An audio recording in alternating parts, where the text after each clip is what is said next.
Welcome to the monthly Truck Stop webinar. My name is Tommy Ruke, and we're here to talk about independent contractors. I want to remind you that we do these webinars on the second Thursday of each month at 2 p.m. Eastern Daylight Time. Today we have two guest speakers, Kurt Rozelsky and Bren. They'll walk us through the program. Kurt, I'll turn it over to you, and we will get it started. Beth, you need to get to the page.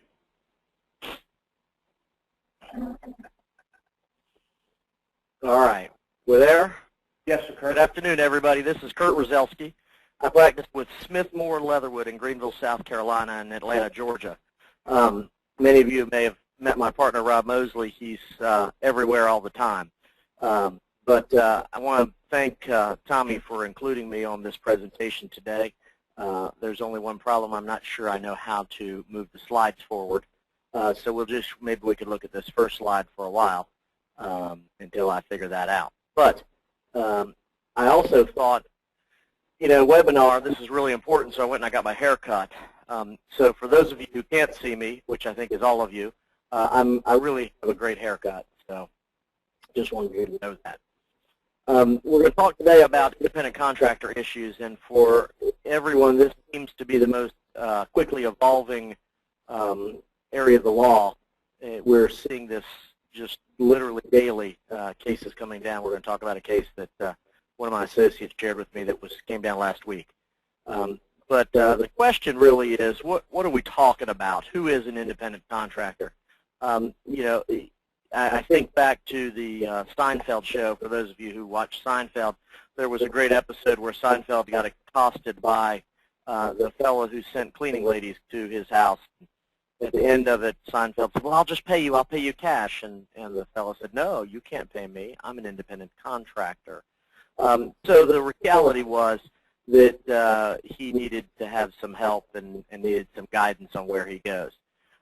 This next slide, you see, we all think we're in pretty good shape, but we probably could do better. You see this truck that's off the side of the road there and some folks helping, and you say, well, that's not all that bad. He's not too far off the roadway. Until you see where he actually is. If I can switch to this next slide. Beth, am I missing something on how to forward us?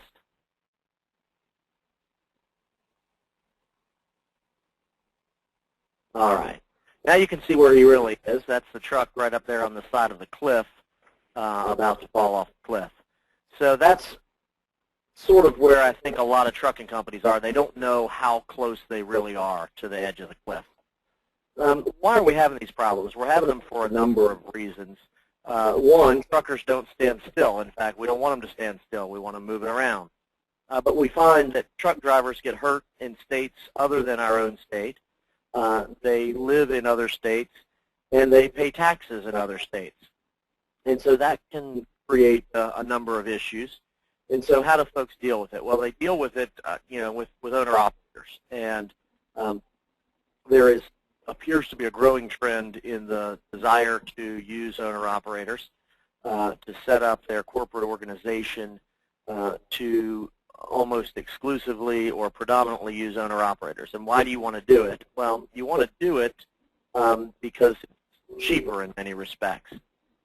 And in some respects, you can limit exposure. But what we're seeing more frequently than not is an issue of misclassification pressure.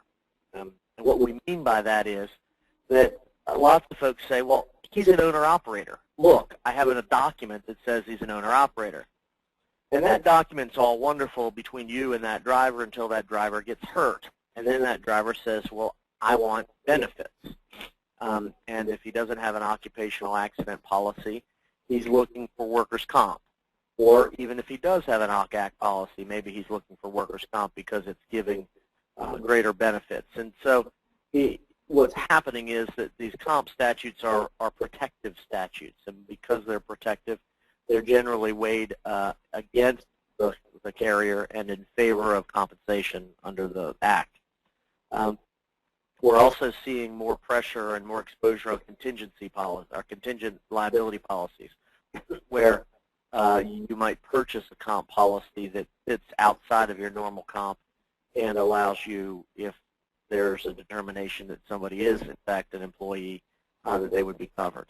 And then lastly, under some audits, and we'll talk about the audits both from the insurers as well as from the Unemployment Commission, where folks are looking to try to boost revenues.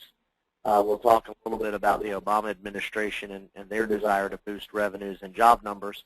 But one of the things that's happening is that people are trying to push towards employment to collect more revenue, whether it's unemployment premiums or employment taxes. We also have a number of truth in leasing and employment benefit issues, and a lot of those are driven, quite frankly, by very astute plaintiffs' lawyers who understand the pressure points and are using them to their advantage. Switch to the next. So really, we're going to talk about 5 things today. We're going to talk about workers' comp as kind of the broadest area, because that's where this really hitting the fan. Truth in leasing, the effect on tort, the effect on employment law and benefits, and then lastly on tax issues. So first we start with workers' comp, and most folks would say, well, if they're an independent owner-operator, they would not come under comp. And you notice the word that I used in front of owner-operator. Lots of folks talk about owner-operator. I like to encourage folks, when you're talking about them, to refer to them as independent owner-operators. Again, sort of talking about why you're not going to have exposure for certain folks. So from a defense standpoint, we've captioned this slide 2 ways to the promised land. The promised land being a judicial determination that you are not subject to workers' comp. In South Carolina, we have that by statute. You can see there the code section 42.1.369 says that certain workers are not subject to the Workers' Compensation Act, and in this instance, it says that if you're an individual under a bona fide lease and you have a valid contract, you would not be subject to workers' comp. Now, this section says that it applies as for the purposes of this title and no other purpose. And the reason that's important is that it really only affects your exposure for workers' compensation coverage. We'll talk a little bit later about lease liability or placard liability or vicarious liability in tort. But as far as comp is concerned, if you meet the test, you should be excluded from any comp exposure.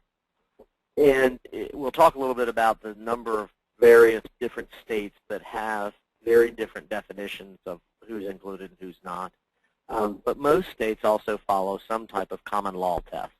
In South Carolina, it's the Wilkinson case, but in others, every state has their case, and it really revolves on a right of control. Unfortunately, I don't have the ability to show the video, and so this looks like just an awkward picture of Owen Wilson.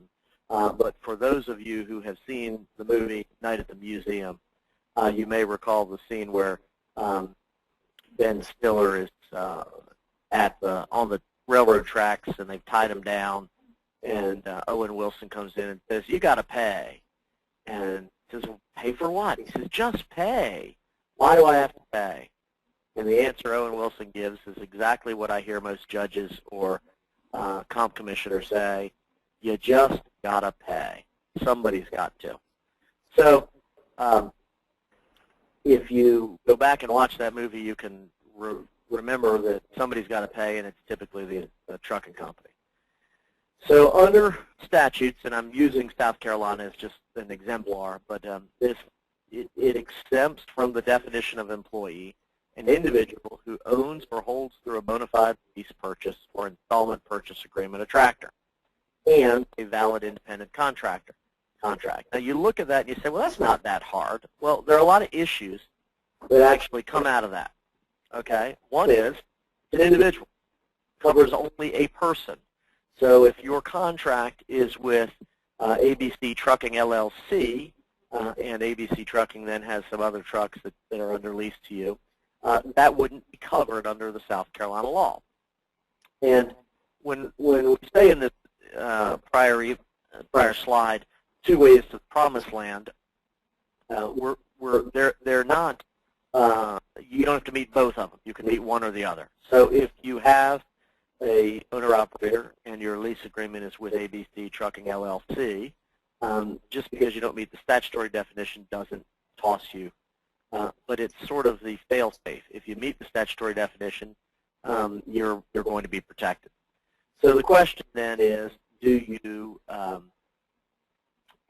you contract with an LLC, or do you want to contract individually each time they're coming up? Now that may be a pressure point because you're likely going to have owner-operators who want to operate more than one truck with you, and don't want to contract in their individual capacity. The second part of that is that they own or lease a truck pursuant to a lease purchase or installment contract, which means they can't actually lease it directly from the motor carrier.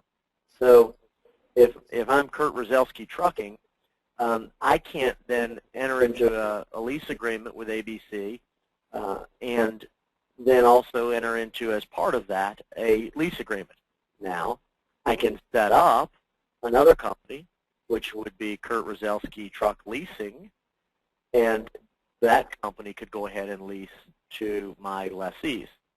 But as you note there, that also has some tax consequences to it.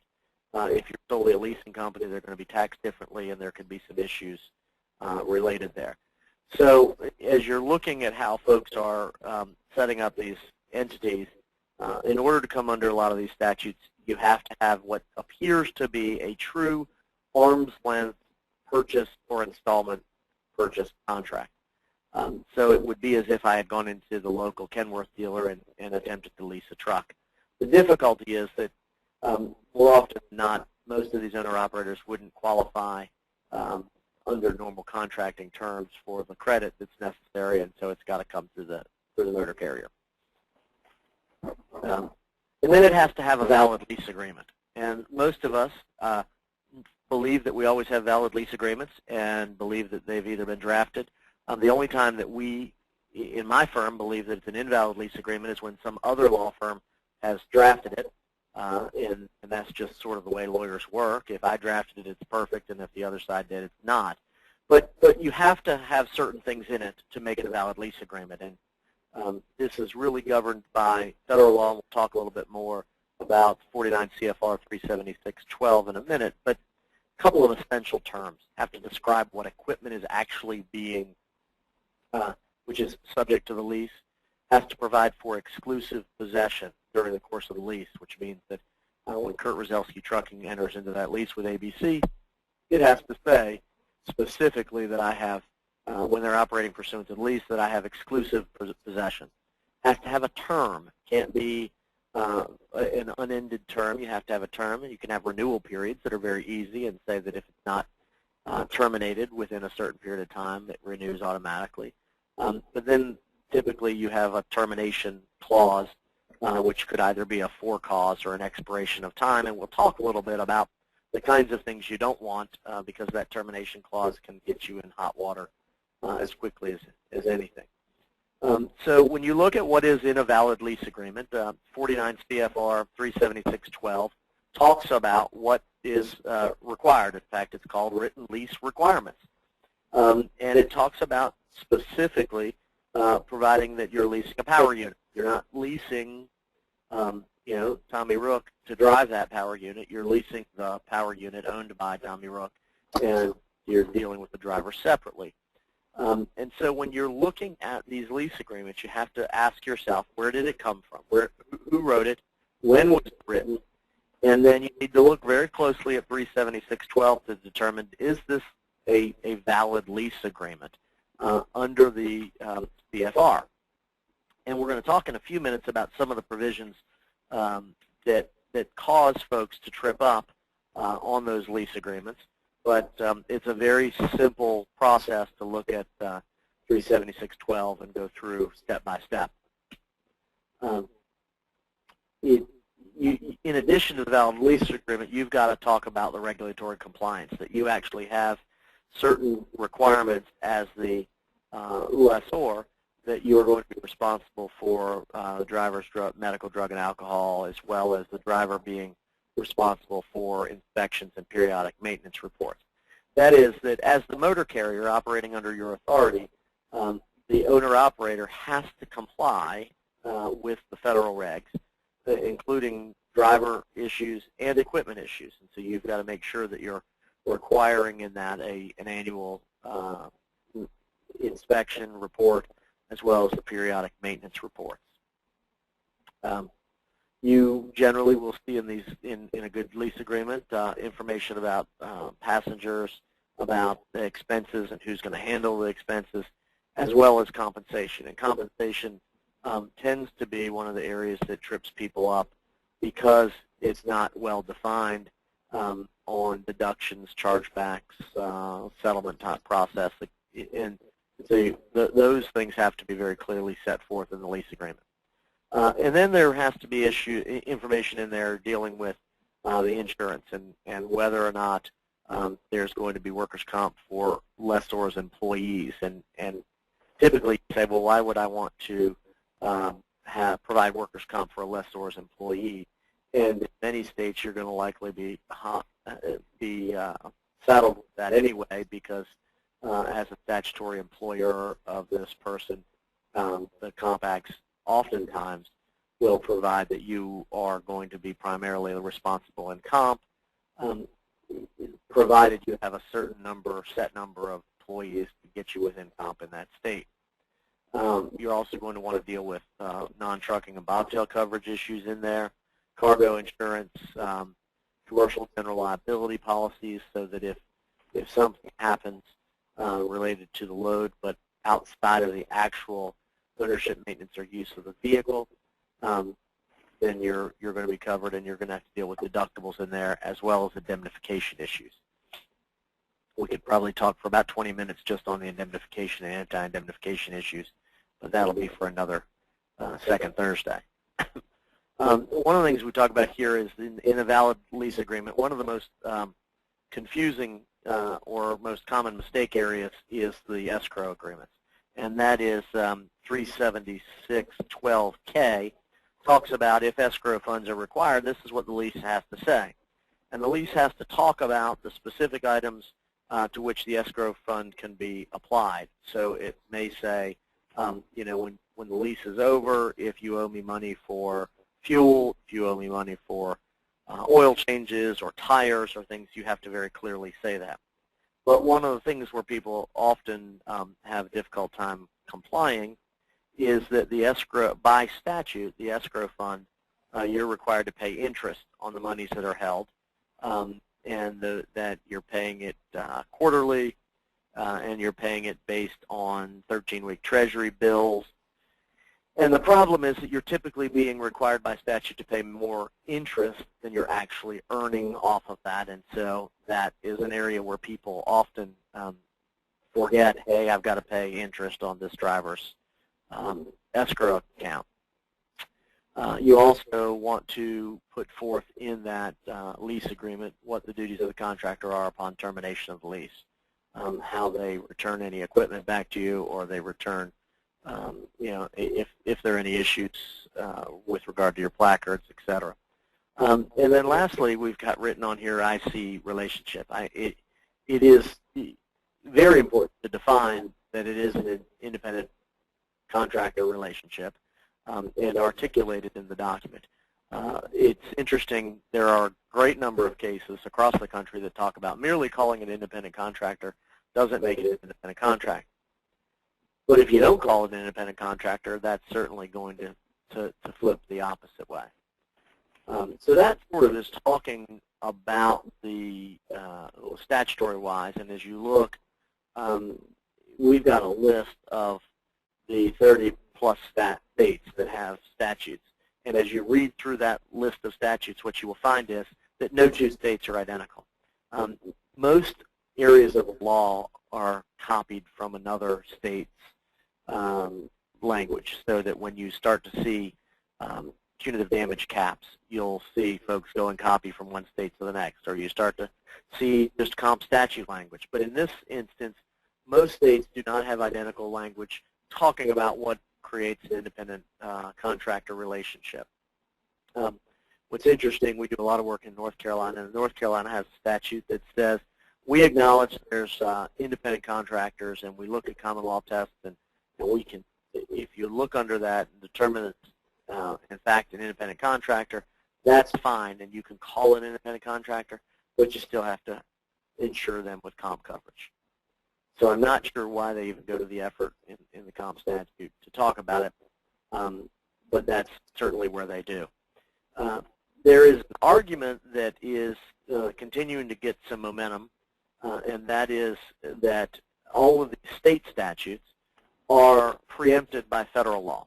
As part of deregulation and as part of the FAA Administrative Act of '94, there are cases that are beginning to say that if it affects the prices, rates, or services provided, that it's preempted. And there was a case that came down last week in the Northern District of Virginia in federal court. It's called Sanchez versus Lasership, where they attacked a Massachusetts law. And Massachusetts has a law that essentially says, we don't care what you call it, we're going to call it an employee for purposes of comp. And it's been fought by the owner-operators, actually, to say we're not owner-operators, we are in fact independent contractors. And for the first time, one of the courts said, you're right, this is preempted by federal law, and Massachusetts cannot provide in derogation of federal law. One problem with that. A week or two before that, a Massachusetts judge said this isn't preempted by federal law, and so now it's kind of a little bit of a race of what's going on. There was argument as recently as yesterday in a companion case in Massachusetts dealing with this very issue and the constitutionality and enforceability of the issue.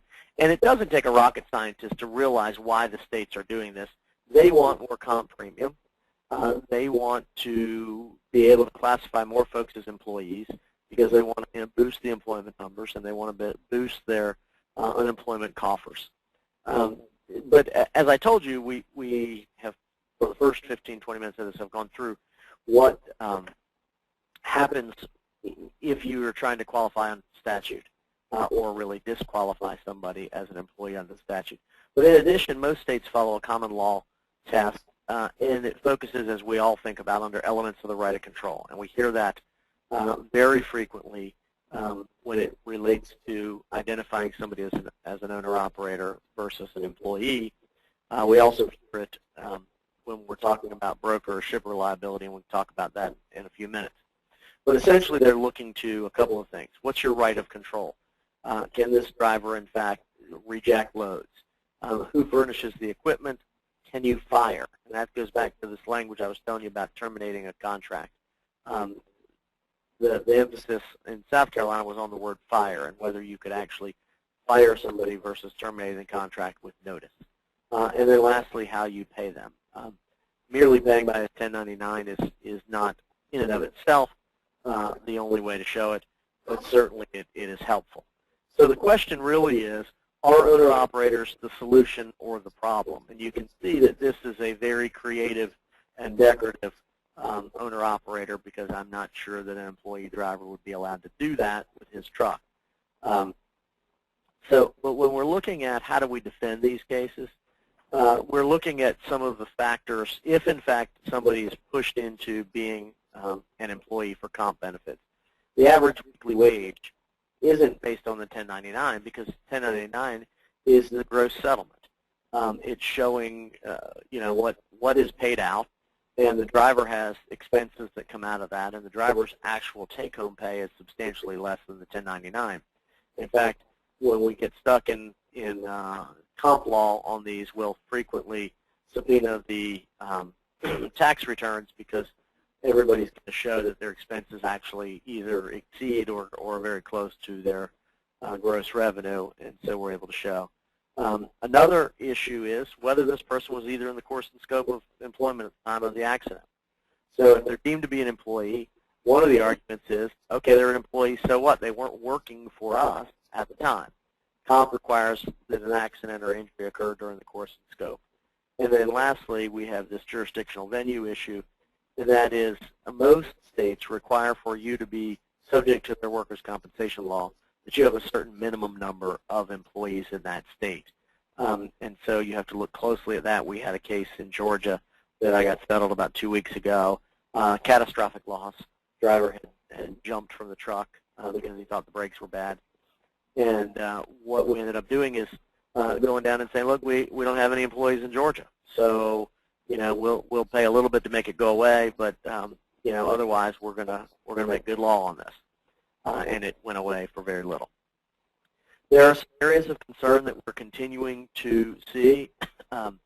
What you have in this Hill versus Eagle is a case where a South Carolina resident was driving for an Alabama carrier and had a motor vehicle accident in Virginia, and filed a complaint in South Carolina, which he thought was the best venue for him. And the motor carrier said, no, there's no reason for you to be in South Carolina. And the cases talked about being allowed to file where you are hired, where you regularly work, or where the accident happened. And the argument in this case was that he was hired in South Carolina because he called back on the telephone to the Alabama company and actually accepted the job offer while he was on the phone, and that was the last act that brought him under the statute. Again, remembering that typically they're going to try to find that somebody's an employee. Out-of-state accidents, another issue when the accident occurs in another state, determining which state's comp law may apply. This Oxendine case was a North Carolina resident who predominantly worked in South Carolina, where his employer was located, but was injured in North Carolina and filed under the South Carolina statute. And then again, there are continuing areas about fleet drivers. The Act covers one man, one truck, and so fleet drivers are going to be employees of someone. And as we talk about a few cases coming up, they are often a fight between the motor carrier and the direct employer, the owner-operator, about who is stuck. What are the issues? Remember, the reason for comp, and the reason that comp doesn't require anything more than I was injured in the course and scope, is that it gives a direct employer an exclusive remedy so that they can't be sued in tort. An independent contractor can still sue you in tort for slip and fall, for forced dispatch, for contract claims, for coverages that they think you should have placed. And in many instances, you may not be able to use the statutory employer defense. Many instances you can, and claim that you're only an employer because of statute, and therefore you've got the normal common law defenses. Surface Transport Assistance Act, which is essentially a whistleblower statute, or provides for whistleblower benefits, allows folks, including owner-operators, to report unsafe practices, which obviously, as you can see, by $250,000 of punitive will be very damaging to you. What are the related issues that come out of this? We see a lot of occupational accident coverage issues that almost always dovetail with contingent comp issues. That is, requiring occupational accident coverage to be purchased, and then following that up as a stopgap with contingent liability. There's some cases in North Carolina that have recently suggested that not only did the motor carrier have to tell its owner-operators that they could make a claim under North Carolina comp law, they also had to disclose that they had comp coverage for its administrative employees as well as contingent comp policies. And the reason that that's important is that an astute driver or a good lawyer is going to realize that the benefits under occupational accident coverage are typically not the same as they are under workers' comp, and so if they think that they can file a comp claim and get it paid under a contingent comp policy, they're going to try to do that. So what happens if you're writing that comp coverage? Well, you're going to want to audit what's really going on here, and you're going to want to determine whether this is a true owner-operator independent contractor or whether they're just trying to disguise this as an owner-operator agreement in order to get around comp.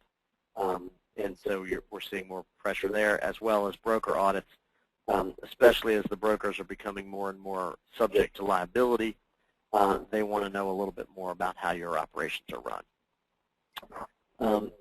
We got a couple of cases mixed in here that we'll go through real quickly because I know that time is sort of short, but this Bailey versus Star Freight case is the North Carolina case I was referring to, where they looked at the OCAC policy and said, okay, not sure that this is an OCAC policy, but you got to now write to everybody and tell them, all potential claimants, that there's a contingent comp policy, and if they want to file a claim, they can file a claim. What you found was that the OCAC carrier said that's very simple. We just won't write coverage here anymore. And the North Carolina cases continue to be a little more troubling on how folks are being held as employees when they really ought not to be. In fact, we've gone to the position with most of our North Carolina-based carriers that they need to just go ahead and provide comp because it's just going to be easier and cheaper in the long run on that fight. In Florida, there's a very interesting statute. It requires that the contractor, in order to be deemed an independent contractor, you have to pay all costs incidental to the performance of the contract. And the emphasis is on all costs because what also happens is when you dovetail in the federal regs, their liability insurance of the carrier was applying to the contractor. And since the carrier is paying the liability insurance, as they're required to provide, the lessee obviously was unable to pay, the contractor was unable to pay all costs. That is, no one could meet the statute. As soon as you required liability coverage by the carrier was going to pay something, and no one would ever have paid all costs, no one contractor. So they allowed a comp claim. Back in North Carolina, 2010 instance, and there was a fleet driver injured, and the argument was Contract leased to Last Rebel. Last Rebel hired Hornicke, I'm not sure how you say it. I think with Rozelsky you could say names better. But Hornicke was hired by Last Rebel, was injured while driving, and said, I'm an employee of Last Rebel. And Last Rebel said, no, you're not. You're an independent contractor. This goes straight through to Contract. And the court said, no, he is an employee of Last Rebel, but he may also be an employee of Contract, and so they sent it back to the lower court to make that determination. What's causing a lot of this discussion? Well, you can go on the OIDA site, oida.com, and you'll see over on the right-hand side the state call to action, and they'll show you where they're going after legislation. You can also go on there, and they'll show you where they're filing suits and the kind of suits they're filing. And what are they filing? Well, they're filing a number of suits regarding the classification issues, and they're pointing out areas that we think you need to really consider when you're looking at the leases. Whether there are any forced purchases that somebody has to do in their agreement, whether you're forcing them to purchase a GPS monitoring system, or whether you're forcing them to purchase certain safety equipment or insurance, and how you're charging them back. Those kinds of things show elements of greater control that under common law tests very likely could deem somebody that you believe is an owner-operator to in fact be an employee under the comp world. So what's the real effect? Well, this is really, everything we've talked about up to this point is primarily dealing with comp, whether you're going to be exposed for comp. And the reason that's important is because the number of comp claims are greatly outweighing the number of tort liability claims, and your exposure is without a showing of lack of stupidity. I always joke in South Carolina, you know, most work comp claims, if you take a statement of them, they start with, hey, watch this, and then something silly happens. But they don't eliminate tort liability. And so historically we've had placard liability, which said that if you drove with somebody's placards under the federal regs, you were responsible. While that has softened, it now is looking to lease liability. And so most instances, if your owner-operator is involved in a motor vehicle collision while using your operating authority, and you're going to be exposed in tort liability. There are also a number of carrier-broker issues where you could be exposed, or the carrier and broker could also be exposed under the similar claims. In the Cerna versus Petty Leach case, that was the case where the argument by Petty Leach was we weren't acting as a motor carrier, we were acting as a broker, and therefore we didn't have any responsibility for the driver. And the court says, well, you can call it what you want, but we're going to look to what you're actually doing. We're going to look to see, did you need federal operating authority to do what you were doing? And in that case, they found that Petty Leach did, and that they were therefore an employer. There are also some bobtail issues. In the Republic Western case, driver's heading to a lot to park for the night, then he's going to take out the first load. And the court said that while he was bobtailing, because the lease agreement said that you must have exclusive possession of the tractor, we're going to deem that you're his employer at the time that this accident occurred. The employment issues are really a whole subset of problems if a contractor is misclassified. And we're seeing this much more frequently as states try to raise revenue. One of the issues is whether or not they're entitled to unemployment benefits. If a owner-operator is not working and turns around and claims that he wants to be reclassified as an employee to seek unemployment benefits, under most states, owner-operator wouldn't be allowed to. But if they're deemed to be an employee, they certainly would stand in line like anyone else as an unemployed worker, provided they met the other requirements. But that is sort of twofold. One, it's the driver seeking benefits. The other is the state seeking payment into their Employment Security Commission fund to fund their unemployment. So we've had, in North Carolina more frequently than South, we've had a lot of DOT and, well, really state employment actions coming back against carriers saying, wait a second, you're calling these 300 guys owner-operators, and we in fact think they're employees, and therefore you're the amount you need to pay into the unemployment rate has increased, and we've got more revenue. The other question is whether or not under employment you can discharge, and whether it's a retaliatory discharge. There's some cases out there that deal with a driver who refused a load, which you have to have under your contract. You want the lease to say that they can refuse loads so that you're not forcing dispatch and that you're not exercising that element of control.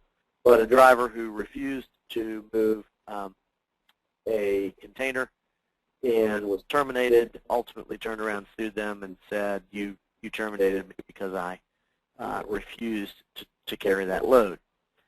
You also have the overlay of federal employment law, the Americans with Disabilities Act, Surface Transportation Administration Board, Family Medical Leave Act issues, discrimination, wage and hour, Service Contract Act. You've got all kinds of employment overtones to this classification of somebody as an independent contractor or as an owner-operator.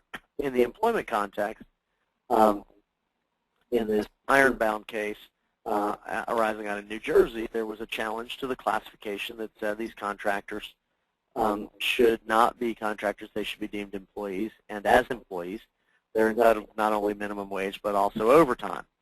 And the contract very clearly set out and articulated that this is an independent contractor, not an employment relationship.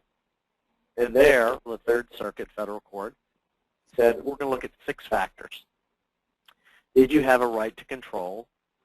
Did you have an opportunity for profit and loss? What was the lessor's or lessee's investment in equipment or materials? Is there some sort of special skill needed? How long would it be done? How long were you doing it? And is it an integral part of your business? Basically, that last part, the integral part of your business, is what folks have used for years to say, you're not an independent contractor if you're hiring somebody to do what you do in your ordinary business. You can see that 2 of those 6 factors in this instance were in favor of an employment relationship as opposed to the independent contractor relationship. Ultimately, they determined that this was an independent contractor, not subject to minimum wage or overtime. You know, not knowing exactly what's going to happen, you can see that you get trucks. I'm guessing that this truck on the bottom with the jaws of death was the owner-operator, and you had no control over telling them what they could or couldn't put on their vehicle, and you got to be real careful. Just as we are a little leery of what we tell our employees what they can and cannot put on Facebook, here you have a situation where you're sort of getting that same kind of control issue. Next, the tax issues become significant issues in this classification, because you want employees, you want to be able to collect taxes as an employment basis. In fact, just today, Rich forwarded to me a news blast that he got where yesterday the Obama administration put some $24 million into the federal budget for next year solely for the purposes of trying to chase down classification issues. So this is obviously a very big issue from the administration and where they want to be able to go. And they're getting very aggressive on their audits, and they're trying to coordinate not only through the normal employment chains, but also through DOT and others. So the IRS says, well, we appreciate that you've got statutory schemes that deal with workers' comp, and we appreciate that there are common law rules that may apply for other employment issues, but we're going to give we're going to set forth a 20-point test just to show you when is somebody an employee and when are they deemed to be an independent or owner-operator. And you can see that they really are control issues. How much instruction are you doing? What kind of training? Are they integrated? Are the owner-operators integrated into the rest of your fleet? Are the services rendered personally, or are they hired out themselves? Who's involved in the hiring, supervision, and paying? What kind of, do you have a continual relationship, or is this an episodic relationship? Who's setting the hours for work? Are you requiring a certain amount? Are you requiring them to do certain work on certain premises? And that happens a lot when you've got folks hauling containers out of a certain port, and you're asking them to be available there. Who's setting the order of sequence? How are you reporting? And you can kind of go along there. Furnishing of tools, which is typically something we see frequently. Significant investment. Does the owner-operator have a significant investment? And typically when they're leasing the tractor, they certainly do have that. Who gets to realize the profit and loss? Is there an upside for the contractor? If there's not a huge upside for the contractor or downside on that risk, then it's going to be deemed more likely to be an employee. And then lastly, dealing with rights to discharge and terminate, go back to that element of control and how you can eliminate folks. There are other tests that are used. There is, within the regs, they talk about the 6-part test, that you have to own equipment pursuant to a lease, that you're bearing responsibility for the maintenance, you're bearing the costs that go along with it, and who's responsible for providing the services compensation. And there are a number of tests. Unfortunately, each state wants to use different pieces of different tests as they're determining whether or not somebody really is an owner-operator.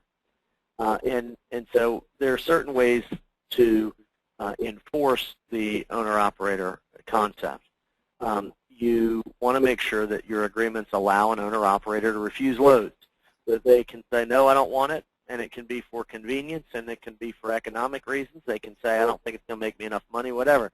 But they have the ability to refuse loads. You can't fire them when they refuse loads or terminate the contract. They need to be able to allow to haul for others via trip leases, so that while you have exclusive possession, you can also put into the contract that they're going to be able to go out and do stuff for other people, which shows that your element of overall control is lessened. No forced purchase, not making them have anything on the truck that you would make. Minimize loans and settlement deductions. That's a big issue. If it's truly a pass-through with a percentage reduced, it's a whole lot better than if you're deducting for 16 different things on that settlement statement. Don't specify routes, refueling vendors, stop, work areas, rest periods, etc. They're responsible for determining their route. They're responsible for determining a safe route, an efficient route, and you let them go do it. Not requiring pagers, cell phones, frequent calls. Those kinds of things when you're looking at elements of control. In the Schramm C.H. Robinson case, that was a significant verdict in Illinois a couple of years ago, one of the issues there, because they were running a reefer unit, was that there was a requirement, in that case by the broker, but picture motor carrier would be the same kind of analysis, where every hour or every hour and a half, the driver was forced to call in and report the temperature on the reefer unit. And those frequencies of calls and the elements of was just yet another element of control. And then going back to the no uniforms or required painting of trucks, you don't want them to look like your employee. You want them to look how like they're on their own. Now, that may bring you the Elvis truck, and I suspect that from a safety perspective, you could argue that you discourage jaws of death, but even that might be a little element of control that you need to be real careful with. So one of the things you want to make sure is if you've got company drivers and owner-operators, does the motor carrier treat them differently? Do they have different training sessions, different dispatch, different comp and reimbursements? Do you use performance evaluations of an owner-operator, or do you give a bonus to an owner-operator who's had very successful revenue for you? The paperwork and manuals should look different when you're running those two sets, and then it's a much easier argument. If their vehicle is being leased from the carrier, you want to offer to the owner-operator that they can lease their vehicle to other carriers, or they can do trip leases. You want to say, and they're not likely going to take that up, but they very well could, or you're going to want to allow the owner-operator to purchase the vehicle at any time for fair market value. You're trying to minimize the use of a full-service lease that's sort of, we're leasing this tractor to you, but we will perform all oil changes, we'll perform all tire rotations, everything that could be done maintenance-wise on the truck, we do. That's going to cause a problem because of the element of control. Bad states for owner-operators, there's a list of them, and if you live in one of those states, we're sorry. We'll help you figure out how to get with the legislature and get them better. But you see that there are some known states. Okay, real quickly, because I'm taking into Rich's time. We got to learn from other people's mistakes. That's one of the most important things. You can see here where the vehicle went down into the water, and so they brought in the tow truck to pull it out. The tow truck was initially successful in pulling out the vehicle until they got real close, and the tow truck then began having his own problems and goes into the water. And you would think that that's a sad story that ends there when some thoughtful people bring in a bigger truck, and the bigger truck comes in to pick the car up, and as you can see is still attached to the tow truck. They're coming up together, and we're almost successful until we see that we don't always learn from our mistakes. That's all I've got on my portion, and I apologize, Rich, for taking too long. I tried to talk as fast as I could, and we've got some space for questions afterwards.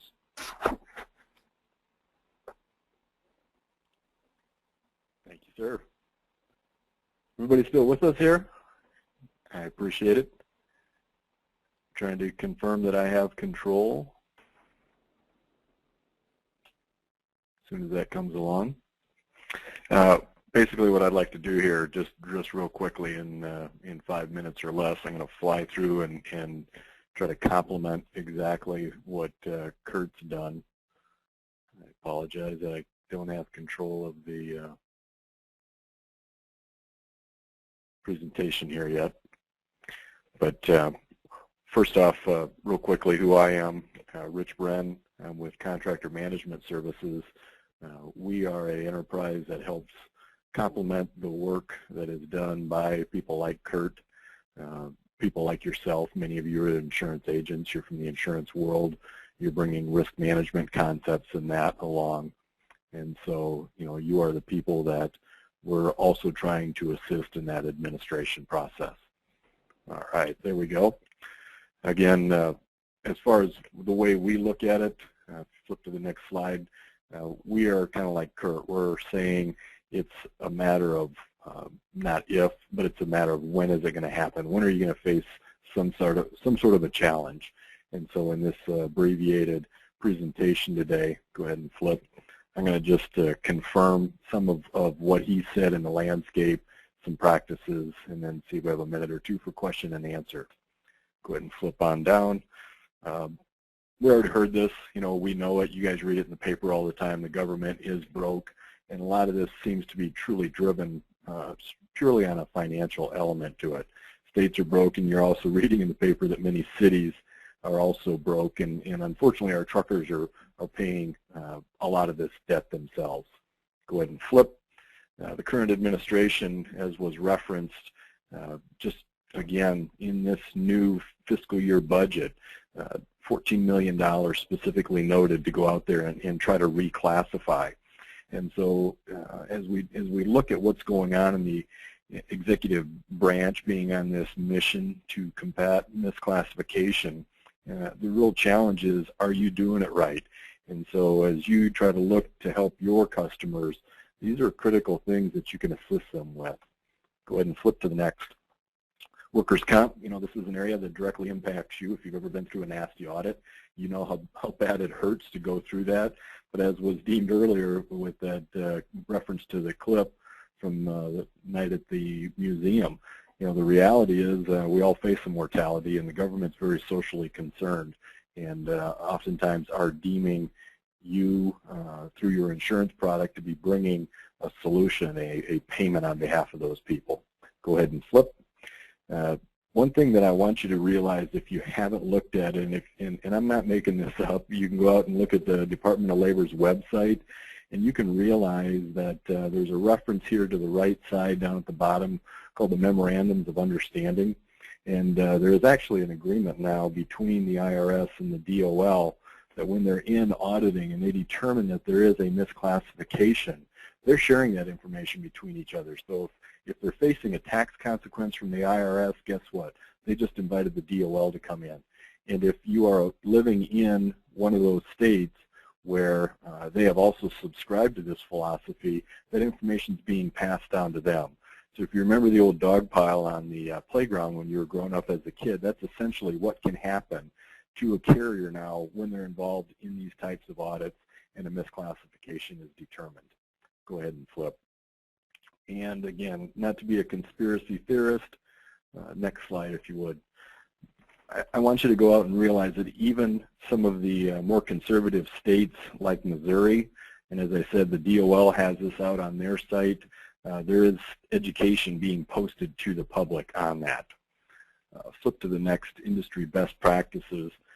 Many of you are in the trucking industry. I want you to know that the American Trucking Association, as well as the Truckload Carriers Association, they are very specifically looking at these issues, dealing with them, and trying to address them. So if you're involved at all with those organizations, or even if you're NFIB at a state level, I want you to know that business is looking at this. The Trucking Association is trying to address it.